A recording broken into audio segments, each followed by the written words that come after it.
एकता शान्ति र संस्कारको संवाहक कालिका टिभी एचडीमा नमस्कार। कालिका टिभी एचडीमा कालिका विशेष लिएर उपस्थित भएको छु म विमल पौडेल।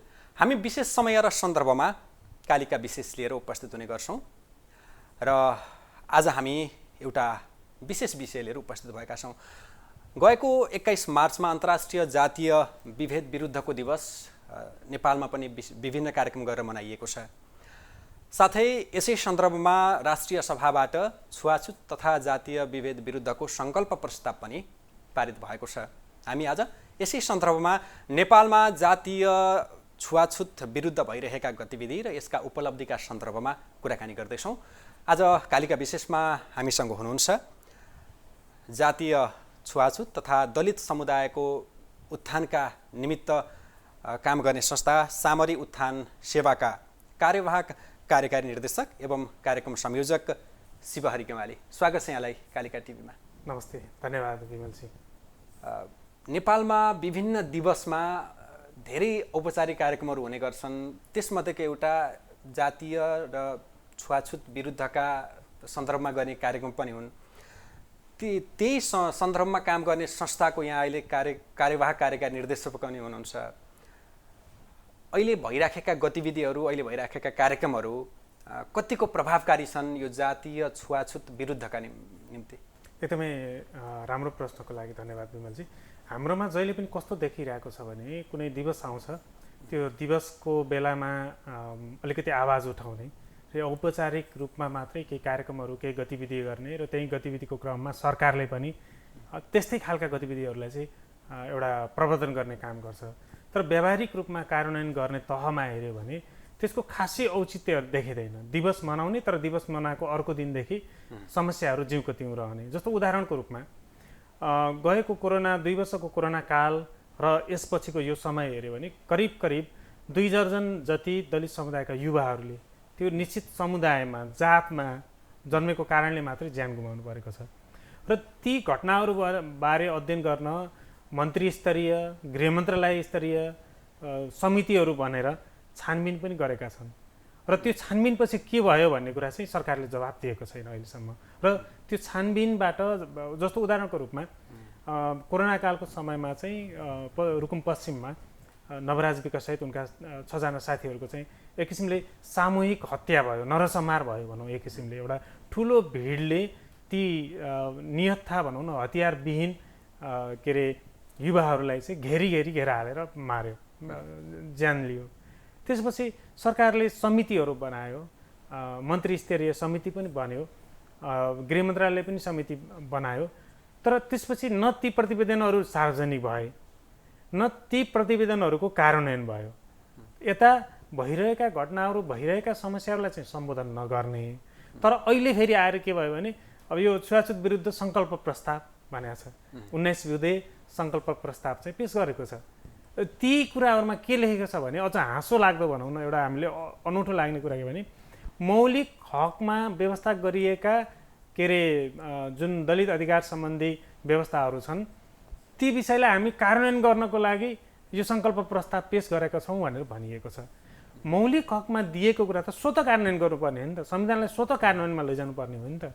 त्यसैलाई अब फेरि एउटा यो दलित आन्दोलनको अथवा दलित नागरिक समाजको मुख बन्द गरिदिने हिसाबले र सरकारले केही गरेछ भने जस्तो देखाउने तर तात्विक रूपमा आम मानिसहरूको जीवनमा प्रभाव पार्ने तरिकाले चाहिँ कुनै पनि प्रभावकारी कार्यक्रमहरू नल्याउने, त्यो खालको प्रवृत्ति त्यो सरकारको मात्रै होइन, हामी जस्ता गैर सरकारी संस्थाहरूको, नागरिक समाजहरूको पनि त्यस्तै खालका कार्यक्रमहरू छन्। त्यसले गर्दाखेरि यो औपचारिकतामा मात्रै होइन, व्यावहारिक रूपमा र होइन दलित समुदायका जति समस्याहरू छन् ती समस्याहरू विरुद्ध लड्नको लागि, ती समस्याहरूलाई सम्बोधन गर्नको लागि त हरेक समयमा चाहिँ हरेक दिन चाहिँ 21 मार्च हुनु पर्यो कि। सरकारले पनि 21 मार्चमा जति तदारुकता देखाउँछ, अरू नागरिक समाजहरूले पनि जति तदारुकता देखाउँछन् त्यो वर्षैभरि देखायो भने के असम्म यो समस्या समाधान गर्नलाई चाहिँ सपोर्ट छ। जस्तो यहाँले यो सङ्कल्प प्रस्तावको पनि प्रसङ्ग उठाउनुभयो, म त्यसमा अझ जाउँला। त्यसको प्रभावकारिता, त्यसको कार्यान्वयन, त्यसले गर्ने व्यावहारिक असरको सन्दर्भमा जस्तो अब विभिन्न नारा, हरेक वर्ष विभिन्न नारा दिइन्छ। अब त्यो अन्तर्राष्ट्रिय दिवस भएको हिसाबले समस्त विश्वव्यापी समस्यालाई हेरेर एउटा नारा बनाइन्छ। त्यो भारतका लागि, पाकिस्तानका लागि, अरू जापान विकसित मुलुकका लागि जातीय छुवाछुत विरुद्ध गर्नुपर्ने काम र नेपालमा गर्नुपर्ने काम फरक हुन सक्छन्। नेपालमा आजको सन्दर्भमा जुन यो दिवस मनाइदिइरहँदा, प्रधानमन्त्री लगायतले सम्बोधन गरिरहँदा, सङ्कल्प प्रस्ताव पारित हुँदा जातीय विभेद न्यूनीकरणका लागि अथवा जातीय उत्थानका लागि आजको आवश्यकता चाहिँ के छ, के गर्नुपर्ने देखिन्छ? एकदम महत्त्वपूर्ण प्रश्न सोध्नुभयो।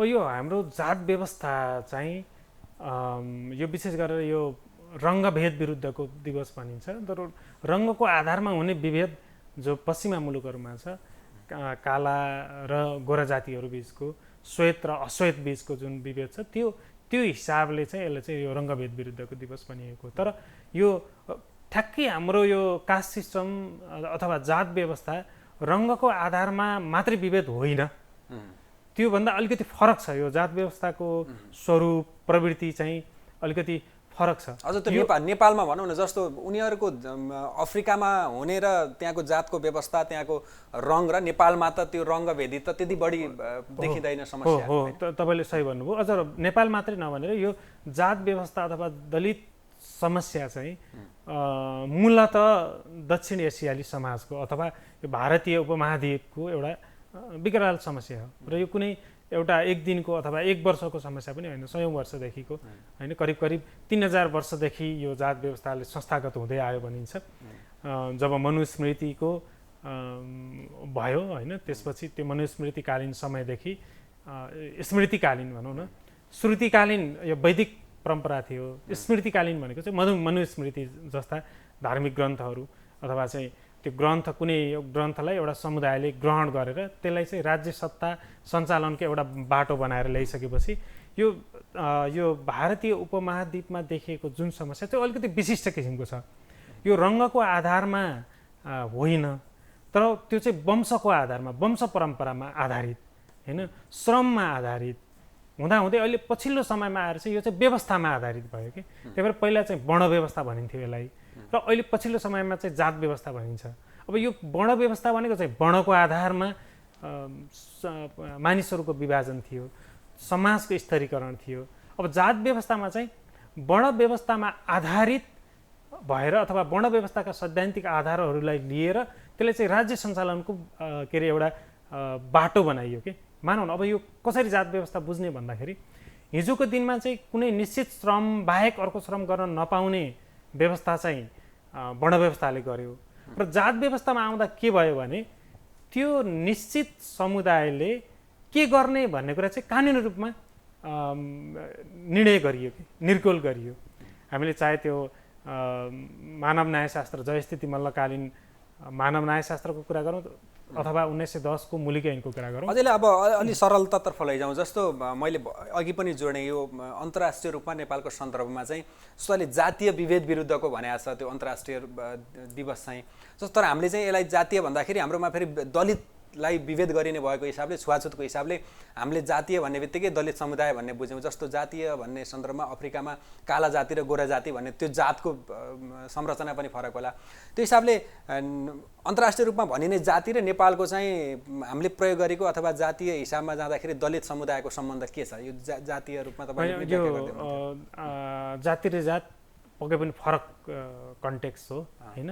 र अर्को हामीले जुन अन्तर्राष्ट्रिय रूपमा मनाइने दिवस छ त्यो चाहिँ रङ्गभेद विरुद्धको दिवस भनिन्छ। तर त्यो रङ्गभेदका एउटा प्रकृति मध्ये हैन, काममा आधारित अथवा चाहिँ श्रममा आधारित अथवा जातमा आधारित त्यो विभेद पनि एउटा प्रकृति हो हैन। सबै किसिमका, खासमा यो त सबै किसिमका विभेद। नेपालको सन्दर्भमा जातीय विभेद भनेकै दलित विरुद्धको विभेद भन्ने नै हो हैन। जात व्यवस्थाको सबभन्दा पिँधमा रहेको, पिँधमा पारिएको समुदाय चाहिँ दलित समुदाय भएको हुनाले चाहिँ हामीले यो रङ्गभेद विरुद्धको दिवस भन्ने बित्तिकै हामीले चाहिँ दलित समुदायलाई लिइन्छ। अघि तपाईँले भन्नुभएको थियो, म त्यहाँ आउँदै थिएँ, के छ त समस्या, यो समस्या समाधान गर्न चाहिँ के गर्न सकिन्छ भन्ने कुरामा चाहिँ मुख्य आवश्यकता के हो भने पहिलो आवश्यकता दलित समुदाय ऐतिहासिक रूपमा पछाडि पारिनुमा अर्को कुनै समुदायले त्यसको लाभ लिइरहेको छ नि त होइन। आज एउटा गैरदलित समुदायको युवा अथवा चाहिँ मान्छेले जे जति उसले प्रगति हासिल गरेको छ त्यसलाई चाहिँ संरचनागत रूपमा लाभ भएको छ। मानौँ तपाईँ हामी कुनै गैरदलित समुदायको छौँ भने हामी यति भन्न सक्छौँ कि इतिहासको कुनै कालखण्डमा हाम्रो पिता पुर्खाहरूले वीरता पाएका थिए होइन। तर दलित समुदायको त्यही युवाले के भन्न सक्दैन भने उसको कुनै पुर्खाले इतिहासको कुनै कालखण्डमा वीरता पाएका थिए भनेर भन्न सकिँदैन। किनभने जमिनको अधिकार निश्चित समुदायलाई दिएको थियो, मन्दिरको अधिकार निश्चित समुदायलाई दिएको थियो, कसले लेख्ने पढ्ने, कसले श्रम गर्ने त्यो खालको विभाजन थियो र त्यो आफ्नो कामबाट माथि आउनै नसक्ने अवस्था थियो नि त। त्यसले गर्दाखेरि पहिलो कुरा चाहिँ गैरदलित समुदायले यो जुन संरचनागत लाभांश पाएको छ त्यो लाभांशलाई चाहिँ स्वीकार्नुपर्छ पहिलो।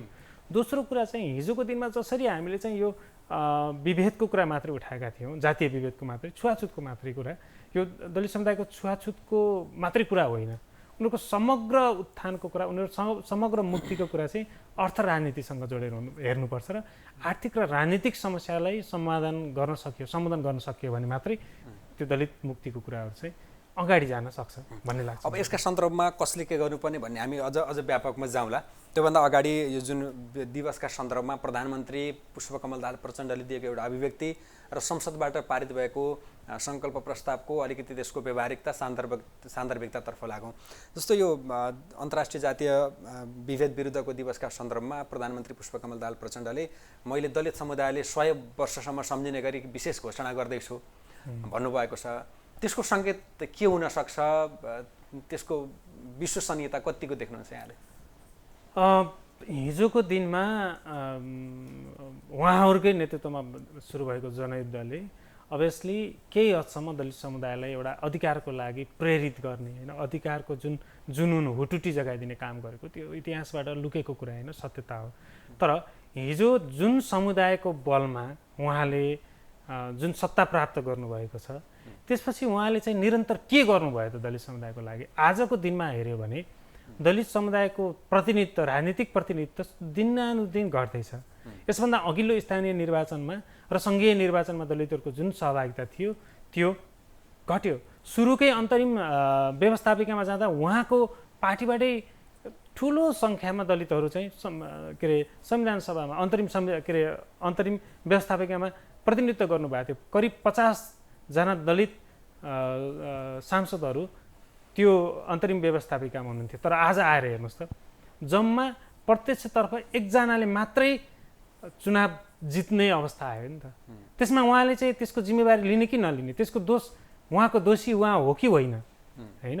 दलित समुदायले 100 वर्ष के कारणले सम्झिने उहाँलाई त के कारणले दलित समुदायले 100 वर्ष सम्झिन सक्छ भने उहाँले जनयुद्धमा दलित समुदायको मुद्दालाई उठाउनको लागि एउटा सङ्गठित गर्ने र त्यो जुन मुक्तिप्रतिको हुटुटी जगाइदिने काम चाहिँ उहाँको पार्टी नेतृत्वले गरेको हो। तर त्यत्रो आशा देखाएर सबभन्दा धेरै धोका दिएको भनेर बरु सम्झिएला कि यो समुदायले। त्यसपछि सत्तामा गइसकेपछि निरन्तर दलित समुदायको लागि उहाँले कुनै उल्लेख्य काम गरेको चाहिँ देखिँदैन।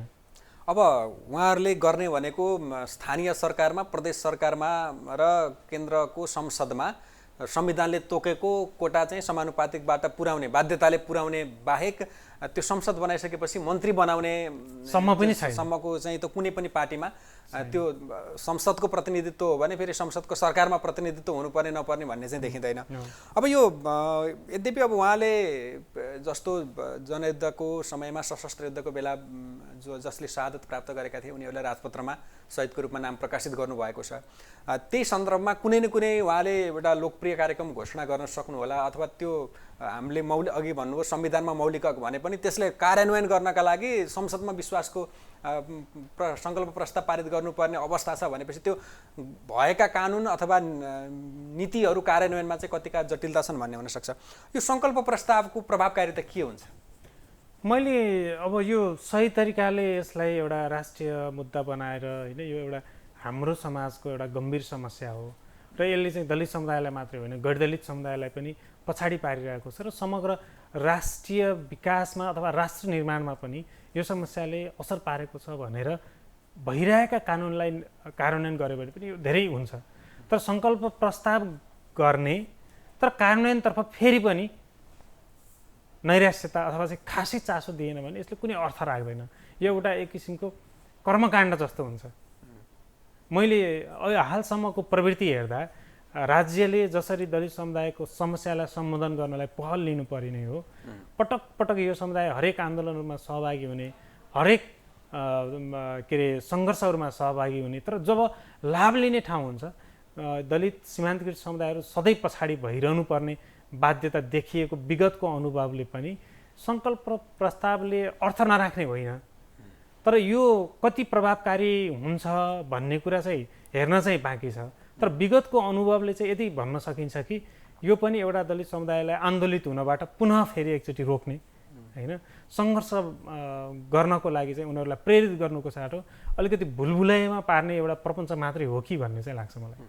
अब म तपाईँको क्षेत्र गैर सरकारी संस्थातर्फ पनि आउँला, त्यसका काम कारबाही प्रभावकारिता ग्रासरुटमा पुग्न सके नसकेको, अहिले हामीले राज्यका निकायका काम कारबाहीको बारेमा कुरा गरिरहँदा म अर्को एउटा चरणमा प्रवेश गर्छु जहाँ दलित आयोगको काम कारबाहीको बारेमा राष्ट्रिय सभामा त्यही सङ्कल्प प्रस्ताव पारित गर्ने क्रममा अलिकति प्रश्न उठ्यो, दलित आयोगका कामप्रति उनीहरूको प्रभावकारी काम भएन भन्ने खालको।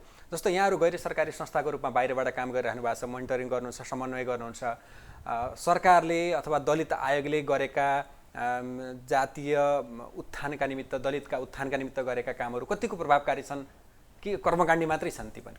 अब जुन सरकारको कामका हामीले अघि भन्यौँ सरकारको अङ्ग नै हो एउटा दलित आयोग पनि। अब हामीले केही भएको छैन नै भन्ने होइन, केही दलित आयोगले केही राम्रो प्रयासहरू गरेको छ, तर मूलत प्रवृत्तिगत रूपमा हेर्ने भने दलित आयोगका काम कारबाही पनि प्रभावकारी हुन सकेको चाहिँ देखिँदैन होइन। एउटा सरकारलाई सिफारिस गर्ने र सरकारलाई यो कार्यान्वयन गर भन्ने भन्दा माथि चाहिँ उठ्न सकेको छैन। एउटा स्वायत्त संवैधानिक रूपमा चाहिँ संवैधानिक आयोग हो होइन, तर त्यसको जुन खालको संरचना छ त्यो प्रभावकारी हुन नसकेको चाहिँ देखिन्छ नै। भनौँ न अहिले हामी सङ्घीयतामा गइसक्यौँ तर दलित आयोगको त्यो संरचना चाहिँ अझै बदलिसकेको छैन। जस्तो भनिन्छ कसैलाई माछा खुवाउनु छ भने उसलाई एक छाक माछा दिने होइन, माछा मार्न सिकाऊ भनेर भनिन्छ।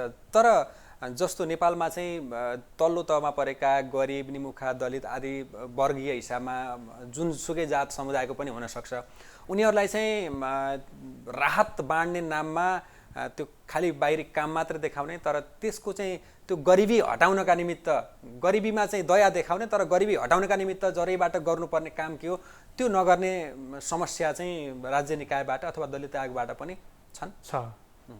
अब त्यही प्रश्न चाहिँ तपाईँहरूले गरिरहेको क्षेत्र काम गरिरहेको क्षेत्र गैर सरकारी संस्थालाई गर्यो भने फेरि तपाईँहरूको काम पनि त्यो दलितका समस्यालाई यसो मलम लगाए जस्तो गर्ने नै त देखिएका छैन अहिलेसम्म होइन। मूलत प्रवृत्ति त्यो खालकै देखिन्छ। त्यसमा चाहिँ मैले भनौँ न म कुनै गैर सरकारी संस्थासँग आबद्ध छु र त्यो भए पनि मैले चाहिँ भएको कुरा चाहिँ के हो भने चाहिँ यो जुन जति गैर सरकारी संस्थाहरूतर्फबाट भएका कामहरू छन् तिनी पनि खास प्रभावकारी हुन सकेका छैनन्। त्यसको कारण छ फेरि होइन, गैर सरकारी संस्थाहरूको सीमितता छन्। गैर सरकारी संस्थाहरू चाहिँ राज्य होइनन्, राज्यलाई सहयोग गर्ने निकाय हुन् होइन। जहाँ राज्य पुग्न सकेको छैन ती नपुगेको नदेखेका समस्याहरूलाई चाहिँ गैर सरकारी संस्थाहरूले एउटा उठाउने हो र केही हदसम्म उनीहरूले त्यसलाई सम्बोधन गर्न राज्यसँग मिलेर प्रयास पनि गर्ने हो। हाम्रो समाजमा चाहिँ विशेष गरी नागरिक समाज अथवा गैर सरकारी संस्थाहरूको भूमिकालाई चाहिँ बुझ्ने क्रममा पनि अलिकति समस्या छ।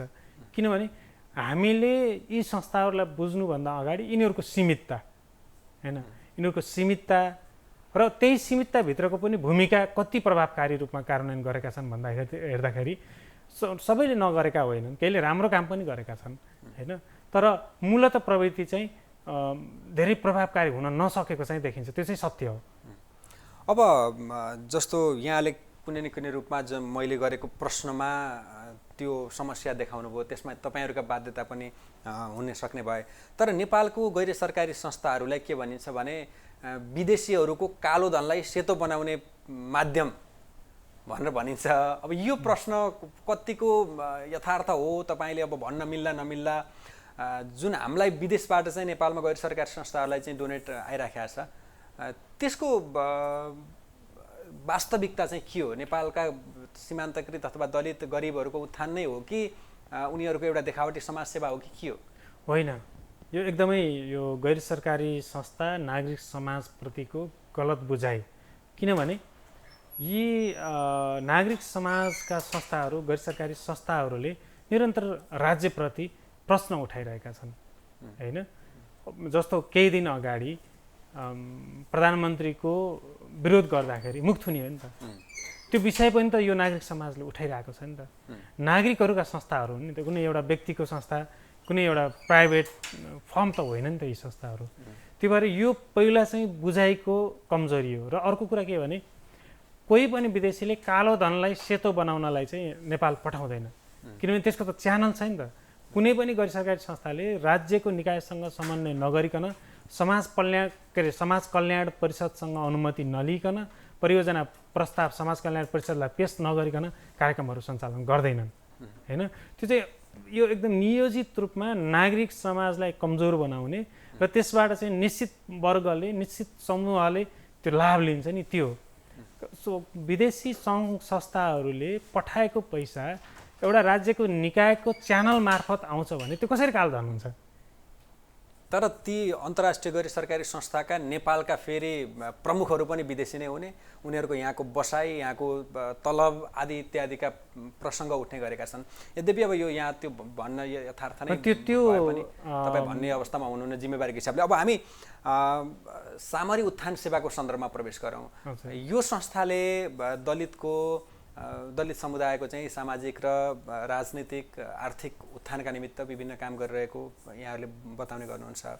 अहिले कुन कुन क्षेत्रमा के कस्ता प्रभावकारी कामहरू भइरहेका छन्? म अलिकति थोरै यसको इतिहासतर्फ जान्छु। यो सन् 2005मा बिमला गायक, उहाँ पनि चितवनकै हुनुहुन्छ, बिमला गायक दिदीको नेतृत्वमा यो पुनर्वास भन्ने छ, सर्लाहीको पुनर्वास, जहाँ झिजा भन्ने धनुषाको झिजाबाट परम्परागत रूपमा चोरी पेसामा संलग्न पासवान समुदायलाई सरकारले त्यहाँ आएर पुनर्वासमा राखेको थियो।